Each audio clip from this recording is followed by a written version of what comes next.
Hey guys, it's Drew again. They say that competition breeds innovation, and the same is in baseball cards. So today I want to take a look at Topps and Bowman of the early 50s. I want to see how they competed with each other, and they all had their own special twist on what they thought was important within making a baseball card in order for kids to buy their product, and ultimately what ended the downfall, in my opinion at least, of Bowman and Topps becoming the king. Let's check it out.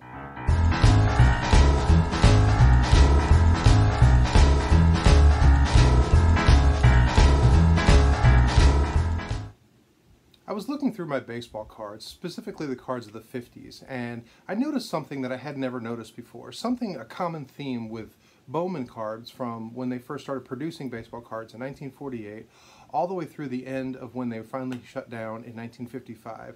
And then also I'd compare that to Topps and when they started making baseball cards, 1951 with their game cards, all the way through that same time period when they were basically trying to take on the big company, Bowman, and then ultimately they became the big company and won out. And I noticed something very different between the two of them as far as competition and a comparison between the two. So I was in the restaurant business for almost 30 years, and when you go somewhere and you get some food or you prepare some food for somebody, there are two basic elements in order to serve somebody whatever they ordered. The first is, how does it taste? I mean, does it taste good? It's a presentation of the flavors and how they meld together. And does a customer want it spicy or not spicy? And what new kind of concoctions almost can you come up with when creating a dish to give to a customer for them to say, this tastes good? But if you think about it, when you cook or put anything together, you are marrying all these different ingredients and spices or flavors or whatever, and it creates a flavor, it creates a taste, an experience that happens inside of your mouth. However, that's only half of the equation. The other half is presentation. How does it look? Because a customer will look at an item that they order and say, this looks good to me, even though they haven't tasted it yet. And so you can't just take all the ingredients, put them all together, and create like a slop, and even if it tastes amazing, people still will think this doesn't taste as good because it didn't look as good.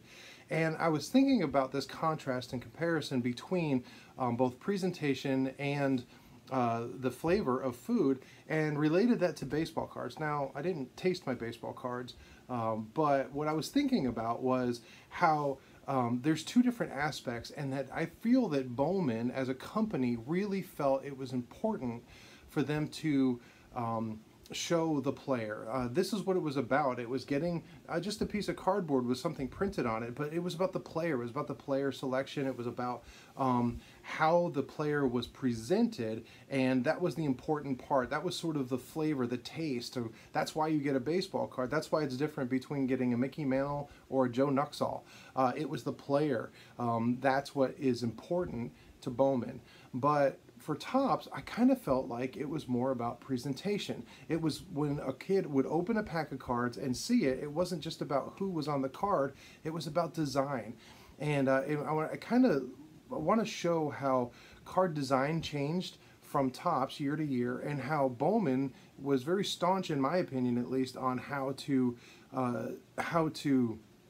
present the player in their best natural light year to year as they continued, until finally Topps overwon. And then Topps, well, in my opinion, they became a little bit complacent and they went back a few years. But this is all just my opinion, so take this for a grain of salt. Share with it what you want, but I want to show off some cards. This is more about what Topps and Bowman were trying to present to somebody when they wanted to spend their pennies and nickels on getting a pack of cards and a piece of gum in order to figure out which ones they wanted to collect for that year. So let's go ahead and check it all out.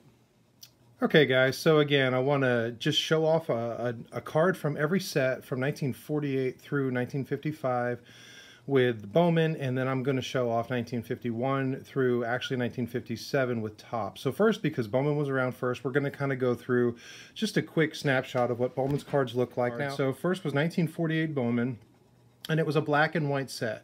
And here is a 1948 Bowman Stan Musial. So this is a classic set. Some people love it, some people don't like it. Some people think it's mugshot, some people don't. But remember, I was talking about the presentation of players. But this is just a presentation of who he is. And if a kid was a fan, remember, most of these kids, except for magazines, they didn't know what the players look like. So this was a great picture of this is who Stan Musial is. Now, people knew who Stan Musial was. He was already a bona fide superstar in the major leagues. And this is a great glimpse of what Stan Musial looked like. But again, simple card design, rather small, black and white photo. So in the next year, 1949, what they did was they kept the same size, and here's a Carl Furillo. So it's the same size card, but it's still the same kind of a thing. They take a black and white card, except now they colorize. But they didn't colorize the photo, they colorized the background and a little bit on the uniform. I really love this set. I think it makes the photo pop, but it does give sort of more of a two-dimensional look, in my opinion at least, of the player. But, you know, in this case, the red background, the hat, and a little bit on his jersey, you can see the blue that they colored in, and it just gives a pop of color. But again, it's about the color, the presentation, and unless you know who these players are by looking at them, you wouldn't know who they are. There's no names on the front or anything else. So in 1951, they changed up a little bit more. Now, again, the same size, and here's a Pee Wee Reese from that set. And now what they did was they gave the person's face a little bit more depth by taking a black and white photograph and just coloring it in. So they have much more color to it, and you can see the uniform, the background, and there are some great cards in this set as well. But that's pretty much what they did, was they took a black and white photograph, colored it in. But still, nothing on the front as far as player name, team name, unless it's on the logo or on the shirt.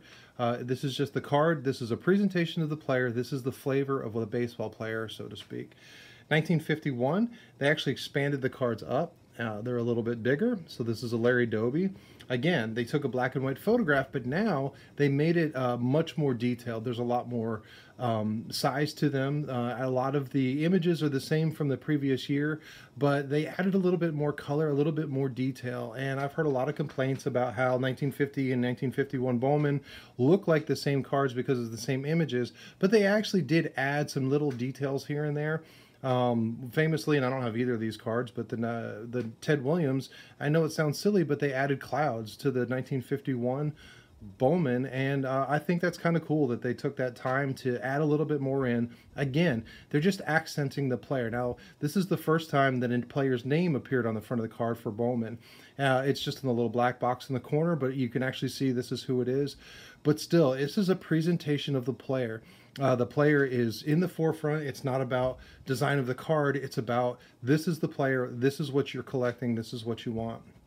1952 Bowman, in my opinion, and this is not a shared opinion in the hobby, at least that I found, I think they really upped their game. Again, it's just a picture. Now, it's the same size as the 1951. This is the Gil Hodges, but they really added a lot more finer detail in the coloring in the paintings.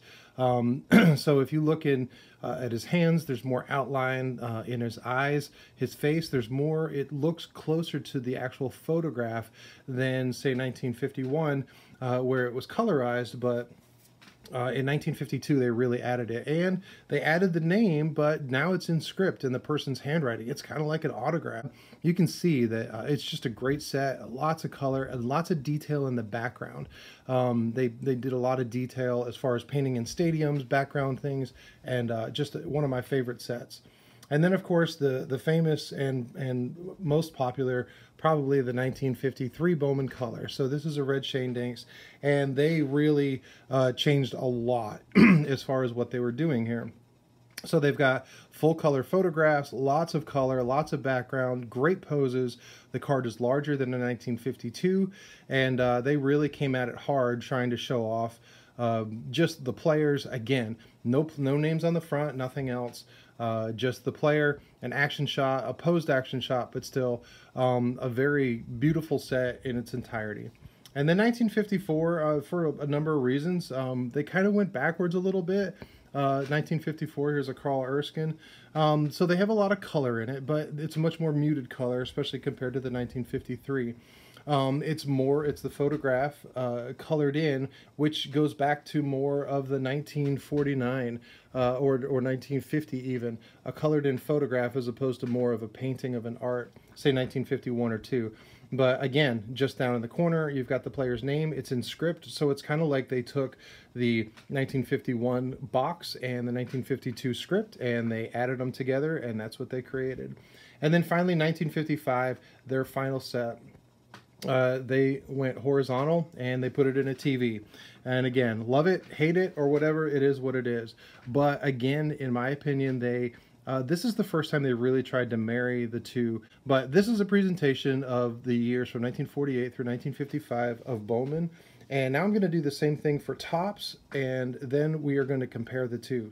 Okay, so I've rearranged it. I've left some Bowman cards up, and these are the years that Bowman and Topps were both in business at the same time. So we're going to compare the two. So the first card offering from 1951 from Topps is the game card. So here's a Monty Irvin.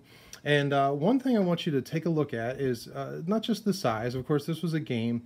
But look at the player image. It's a black and white photograph. So this goes very much back to the 1948 Bowman, or maybe the 1949 Bowman, where the player's photograph is a black and white photograph, but then they colorized around it. But the difference to me is the design of the card. Now this again is a game card, so it's a little bit different, but you've got his name on the front, you've got different stats and his position and things like that. You've got what the game is. This is a double, and then a little drawing of a player in the top corner. But again, when you take it all in, this is more of a design thing as far as the entire presentation, not just about focusing on the player. So 1952, and this is where things really started getting heated up. Of course, people, 1952, the Topps. This is my Pee Wee Reese. This is one of the only, I think, 2 cards that I have from this set. But again, the player right there, but they added size. So when you compare it to the 52 Bowman, they were much bigger. But in my opinion, and this is not the most popular opinion, but my opinion, the photographs or the colors of the player themselves, this the person, not the backgrounds, are kind of muted, and it's kind of dull. The pictures are not that great. The paintings, the coloring in of the paintings are not as detailed as the Bowman. If you look at the 52 Bowman, again, we talked about the detail in making it look more lifelike, whereas the 52 Topps, in my opinion, again, looks like a little bit more muted. However, the design is insane. Now they put both the name in a box, both printed and in cursive. Now they've got the team logo. For the first time, a team logo appears printed on the front of the card. It's a larger card, of course, we've talked about that. And so in comparison, the Bowman is still looking at flavor. They're looking at what is this player, how does this player represented? This is what you're going to consume. This is a presentation. The 52 has a presentation of the player is here, but look at this card, the design. So now you go to 1953, and 1953, Topps, in my opinion, started to up their game on presentation of the player. They actually got artists to paint pictures. This is a Satchel Paige from that set. But still, they were about design. You've got now the logo of the team, you've got the name, you've got the team player, and you've got a position for the first time, printed on any card, the position of the player. And you've got background, the photos, the colors, the paintings, the detail to like, with this page, the shine of his skin with the light coming across it. From an artistic point of view, it's amazing. But comparing that to the photograph of 1953 Bowman, it's a great picture, but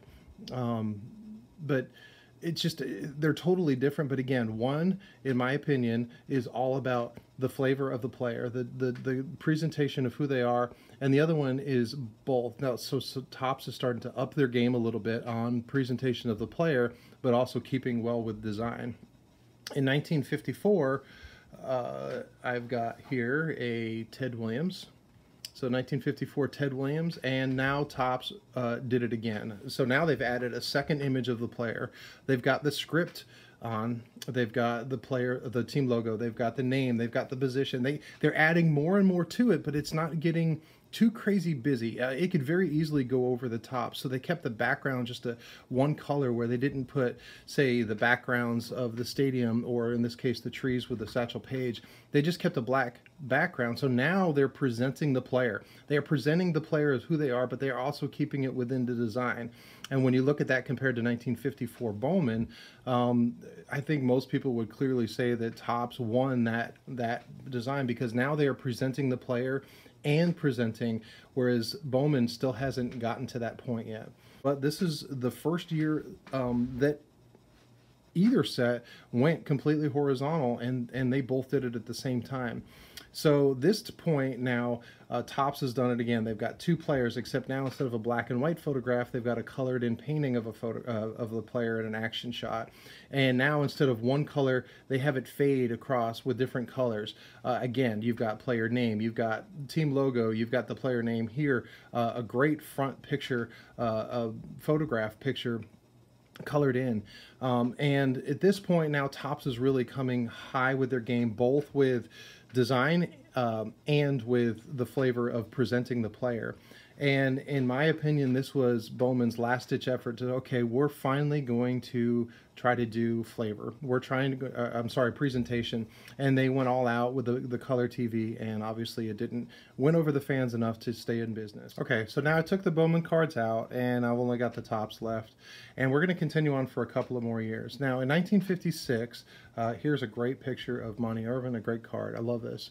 And now they upped it even more. So now they've got the same big player photograph, except now they put more of an action shot, and they actually did put the background of different things going on. As far as I know, they didn't know by the time they started designing these cards that Bowman would not be around, so they were really trying to up their game. But then by 1957, they knew they were the king of the castle. They had nothing left to worry about. They had no more competition. Bowman was gone, and in my opinion, this is where Topps kind of went back. Now, I'm not dogging the 1957 set. I'm just saying, as far as the balance of the progression between, in my opinion, it kind of went backwards. So this is a Carl Erskine from that set, and they went to full photographs. Now, there is a very nostalgic feel about 1957 Topps. They really did not look as close like this back in the 50s, the Bowman color.